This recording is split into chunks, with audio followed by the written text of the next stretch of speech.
পচা পচা টুকি দিদি পচা টুকি দিদি চকলেট চোর। ভাই একদম চোর বলবি না, তোরা কি চুরি করে আমার চকলেট খেয়েছিস? বেশি কথা বললে তোকে একদম খেলতে নিব না আমি। এভাবেই টুকি আর রকি ঝগড়া করতে থাকে আর পাশের ঘর থেকে টুনি সেখানে চলে আসে। কি রে টুকি রকি, তোরা কি একটু ঝগড়া ছাড়া থাকতে পারিস না? শোন, বাবা মা না থাকলে বড় বোন মায়ের মতো আর ছোট ভাই বাবার মতো। যেদিন আমরা থাকবো না তখন বুঝবি। মা, টুকি দিদি তো আমার চকলেট চুরি করে নিয়েছে, তাই তো ঝগড়া করছি। নে ভাই, তোর চকলেট নে। মা, তুমি ওভাবে বলো না, আমি এই ভাইয়ের সাথে ঝগড়া করবো না। মধুপুর বনে বাস করত টোনা আর টুনি আর তাদের দুই ছেলে মেয়ে। টোনা রোজ কাঠ কেটে যা আয় করত তাই দিয়ে তাদের সংসার চলে যেত। কি ব্যাপার টুনি, ছানারা এত তাড়াতাড়ি ঘুমিয়েছে? ওদের কি শরীর খারাপ নাকি? তুমি আর ওদের কথা বলো না তো, আমার জীবনটা একদম শেষ করে দিচ্ছে। দুই ভাই বোনের মধ্যে যে কোনো মিল নেই, সারাক্ষণ শুধু দুষ্টুমি আর ঝগড়া। আহা টুনি, রাগ করো না, ওরা তো ছোট, বড় হলে ঠিক ভালো হয়ে যাবে, দেখো তুমি। এরপর টোনা ও টুনি শুয়ে পড়ে আর এভাবেই কেটে যায় সেই রাতটি। পরের দিন সকালে ও মা, আমি আর ভাই কুহু আর পাউলদের সাথে খেলতে গেলাম, কেমন? টুনি, আমার কাঠ কাটার কুড়ালটা এনে দাও তো, আজ যে বড্ড দেরি হয়ে গেল। এরপর টুকি আর রকি খেলতে চলে যায় আর টুনি কুড়াল এনে টোনাকে দেয়। টোনাও কাজে চলে যায়। এই কুহু, কোথায় তুই? আজ খেলতে যাবি না? এরপর কুহু বাহিরে বেরিয়ে আসে আর সবাই মিলে খেলতে থাকে। এভাবেই কেটে যায় বেশ কিছুক্ষণ। দিদি, আমি যে খুব সুন্দর খাবারের সুগন্ধ পাচ্ছি, আমার যে খিদে পেয়েছে। হ্যাঁ ভাই, খুব সুন্দর সুগন্ধ ছড়াচ্ছে। এই কুহু, তোরা খাবারের গন্ধ পাচ্ছিস? আমি পাবো না কেন? এই সুগন্ধ যে আমাদের বাড়ি থেকে আসছে। মা যে আজ আমার জন্য বিরিয়ানি রান্না করেছে। দিদি দিদি, আমি বিরিয়ানি খাবো, বিরিয়ানি খাবো আমি। কান্না করিস না রকি, চল আমার সাথে, মা নিশ্চয় দেবে তোকে। এরপর কুহু টুকি আর রকিকে নিয়ে তাদের বাড়িতে চলে যায় আর কুহু তার মাকে বলে, মা মা, এই দেখো কাকি নিয়ে এসেছে। তুমি যে বিরিয়ানি রান্না করেছো তার সুগন্ধে যে চারদিকে ছড়িয়ে পড়েছে। দাও না মা, টুকি আর রকিকে খেতে দাও। আরে কুহু, কে বললো তোকে আমি বিরিয়ানি রান্না করেছি? আমি কোনো বিরিয়ানি রান্না করিনি। এই টুকি রকি, তোরা তো দেখছি ভালোই চালাক। সুগন্ধ শুকে অন্যের বাড়িতে পাত পাততে চলে আসিস, লজ্জা করে না বুঝি? মাসি, কুহু তো আমাদেরকে নিয়ে এলো, আমরা যে আসতে চাইনি। মাসি থাক, মাসি আমরা বিরিয়ানি খাবো না। এই ভাই চল, আমরা চলে যাই। এরপর টুকি আর রকি মন খারাপ করে বাড়িতে চলে আসে আর অন্যদিকে কুহু তার মা কাকুলিকে বলে, মা তুমি কেন মিথ্যে কথা বললে? জানো না মিথ্যে বলে পাপ? টুকি আর রকি তো মনে অনেক কষ্ট পেলো। এ কথা শুনে কাকুলি কুহুকে ধমক দিয়ে বাহিরে চলে যায়। কুহু তার মায়ের এমন ব্যবহার নিতে না পেরে কান্না করতে থাকে আর এভাবেই কেটে যায় সেই দিনটি। দেখলি টুকি দিদি, কাকুলি মাসি আমাদের একটু বিরিয়ানি খেতে দিল না। একটু বিরিয়ানি দিলে কি এমন হতো বলতো?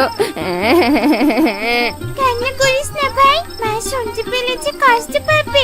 চুপ কর ভাই, চুপ কর। টনি ঘরে এসে তাদের সব কথা শুনে ফেলে আর ছানাদের কিছু বুঝতে না দিয়ে মন খারাপ করে সেখান থেকে চলে যায়। টুকি আর রকি ঘুমিয়ে পড়ে আর তাদের পাশে বসে টনি কান্না করতে থাকে।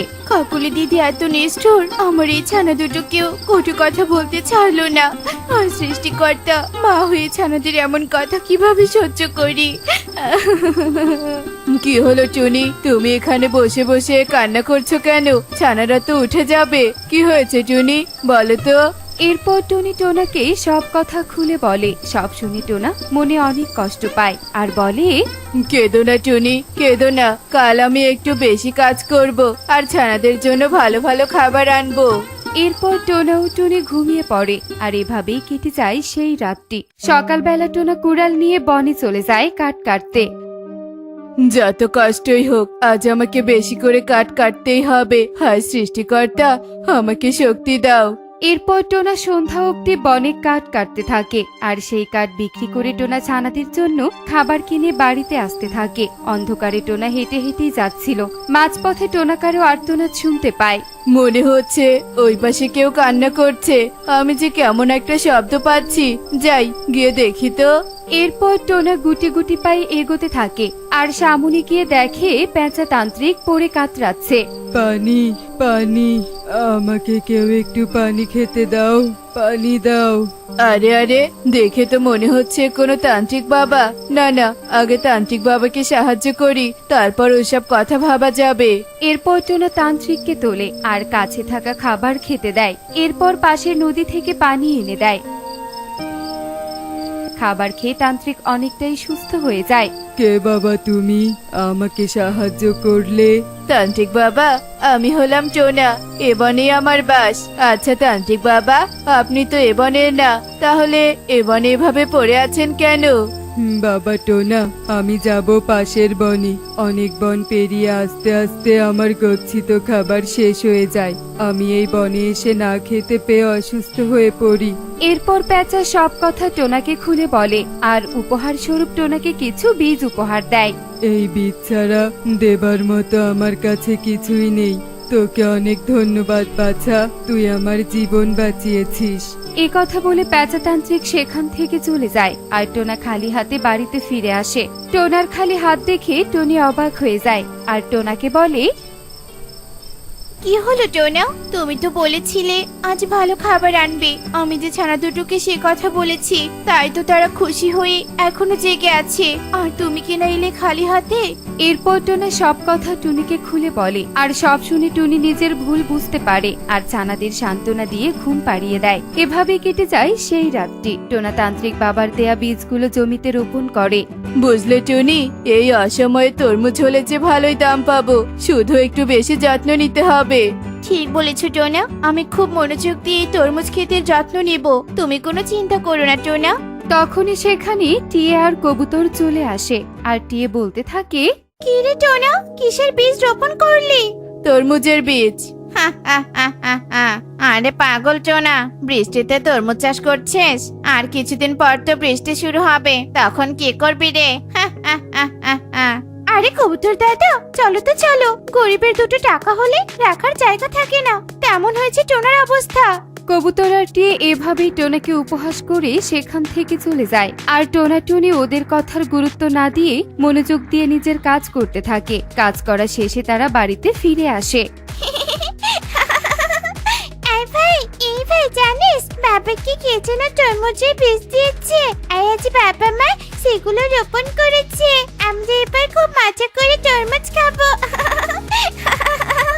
সত্যি বলছি দিদি, কি মজা কি মজা, আমরা তরমুজ খাবো। এভাবেই কেটে যায় বেশ কিছুদিন। তান্ত্রিকের দেয়া তরমুজের বীজগুলো ছিল জাদুই বীজ, তাই কিছুদিনের মধ্যেই সেগুলোতে অনেক বড় বড় তরমুজ হয়। আর পাখিরা কিছু বুঝে ওঠার আগেই বনে অনেক ঝড় বাতাস শুরু হয়। কোনো পাখিরাই দানা জমাতে পারে না। এবার যে একটু আগে বৃষ্টি শুরু হয়ে গেল, কে জানে এই বৃষ্টি কতদিন থাকবে। আজ বৃষ্টি না কমলে যে ছানা নিয়ে না খেয়ে থাকতে হবে। শুনলাম রাতে নাকি ঝড় আরো বাড়তে পারে, একদম বাইরে যাওয়া যাবে না। মা মা, আমার যে বড্ড খিদে পেয়েছে, আমি যে খেতে না পেলে মরে যাব। দাও না মা কিছু খাবার। মারে, ঘরে যা একটা দানাও নেই, তোকে কি খেতে দেই বলতো? একটু অপেক্ষা কর মা, বৃষ্টি কমলে দানা খুঁজতে বেরিয়ে পড়বো। হয় সৃষ্টিকর্তা, এ কোন বিপদে ফেললে। অন্যদিকে টোনা বৃষ্টি হবে জেনে নিজের ক্ষেত থেকে একটি বড় তরমুজ এনে ঘরে রেখেছিল আর এই বৃষ্টিতে তারা মজা করে তরমুজ খাচ্ছিল। আহ কি আনন্দ আকাশে বাতাসে, আহ কি আনন্দ আকাশে বাতাসে। কি মজা, তরমুজগুলো কি মিষ্টি। আচ্ছা টোনা, এই তরমুজের কোনো ক্ষতি হবে না এই বৃষ্টিতে? আরে টুনি, এগুলো কোনো সাধারণ তরমুজ নয়, এগুলো হলো তান্ত্রিক বাবার জাদুই বীজের তরমুজ।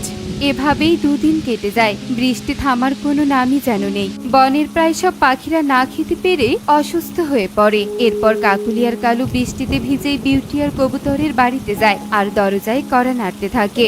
কবুতর দাদা, কবুতর দাদা, দরজা খোলো। এরপর কবুতর দরজা খুলে দেয় আর কালু কাকুলি ভেতরে যায়। সুখী দিদি, তোমার ঘরে দানা আছে? আমার ছানা যে না খেতে পেরে অসুস্থ হয়ে পড়েছে, তাই তো বৃষ্টিতে ভিজে তোমার কাছে এলাম। না কাকুলি, ওই দেখো আমার ছানাও যে অসুস্থ হয়ে পড়েছে। চলো কাকুলি, আমরা টুনির কাছে যাই, টুনি যে এখন শেষ ভরসা। এরপর কালু কাকুলি বিউটি কবুতর বৃষ্টিতে ভিজেই টুনির বাড়িতে যায় আর গিয়ে দেখে টুনি ছানাদের নিয়ে মজা করে তরমুজ খাচ্ছে। টুনি, আমাদের কিছু দানা দে, দয়া কর টুনি, আমরা যে কয়েকদিন থেকে না খেয়ে আছি। কি বড়লোক কাকুলি দিদি কি না আমার কাছে দানা চাইতে এসেছে?